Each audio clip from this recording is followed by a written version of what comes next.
Let's talk about Philosopher Peter Singer. Richard Dawkins has called Peter Singer one of the most moral people in the world. Numerous internet forums and blogs accuse him of nihilism. Peter Singer's parents were Austrian Jews who fled from Nazi forces to Australia. Born in Melbourne 1946, he later studied history, philosophy, and law at the University of Melbourne, and then moral philosophy at Oxford.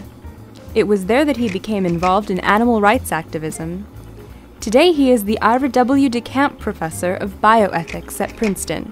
His major works include Animal Liberation, often referred to as the Bible of the animal liberation movement, Practical Ethics, The Expanding Circle, In Defense of Animals, and The Life You Can Save.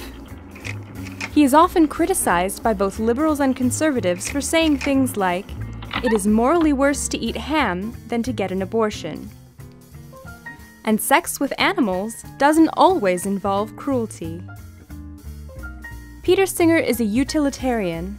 That means he believes that the moral worth of any action is determined by its consequence. Utilitarianism is exactly counter to Kantian ethics in placing greater importance on the ends than the means.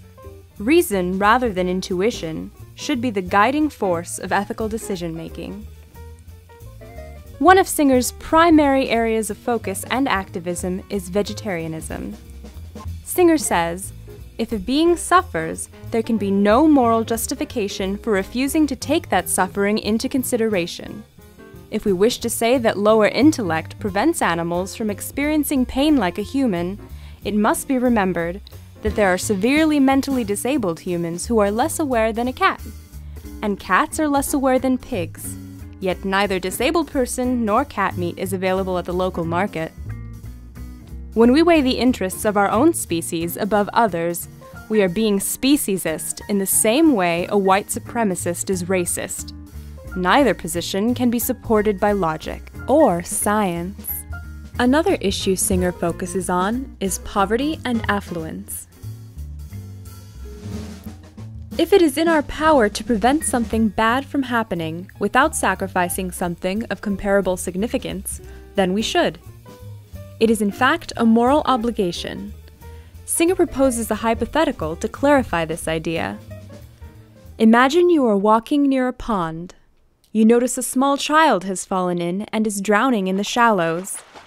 There is no one else around to help, but you're wearing a very expensive pair of shoes that will undoubtedly be ruined if you wade in to save the child. Most of us wouldn't think twice about sacrificing our shoes to save a drowning child. But what if the child is in another country?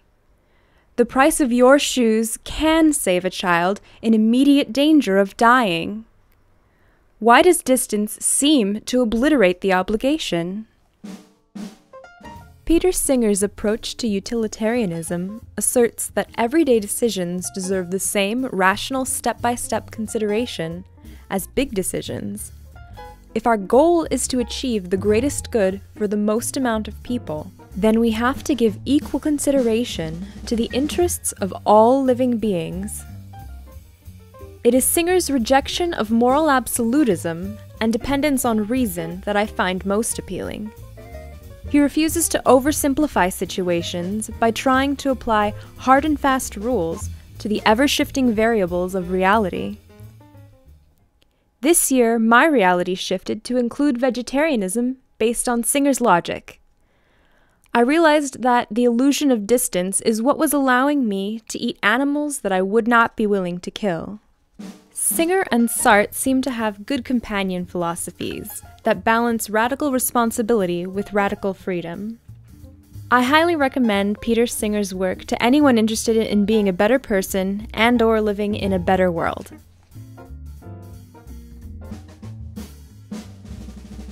This video contains ideas from Practical Ethics, Chapter 1, About Ethics, Chapter 3, Equality for Animals, Chapter 8, Rich and Poor. Also, Famine, Affluence and Morality, and Utilitarianism and Vegetarianism from Philosophy and Public Affairs. Also, The Genius of Darwin, The Uncut Interviews,